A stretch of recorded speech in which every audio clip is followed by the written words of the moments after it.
Maayong adlaw mga kapatid, Liway Abbas ni para sa News 5 Bisaya.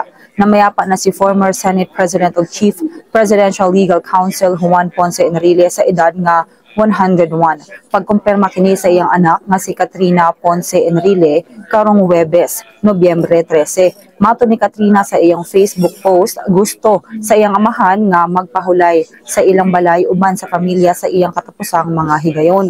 Si Manong Johnny usa ka hinungdanon nga personalidad sa kasaysayan ug politika sa Pilipinas sulod sa usa ka siglo. Nagsilbi siya isip Justice Secretary gikan 1968 hangtod 1970 ug Defense Minister gikan 1972 hangtod 1986 sa panahon sa diktadorya ni former President Ferdinand Marcos Sr. Sa panahon sa martial law, nailhan siya isip usa sa mga prominenteng opisyal.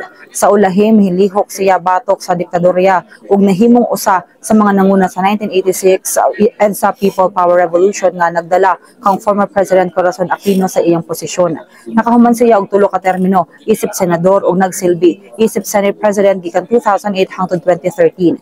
Mibalik siya sa gobyerno pagkahuman siyang i-appoint ni President Bongbong Marcos isip Chief Presidential Legal Counsel ni adtong 2022. Kini salamat ng update, magpadayon na sa pagbantay sa social media pages sa News 5 para sa uban pang mga balita ug update.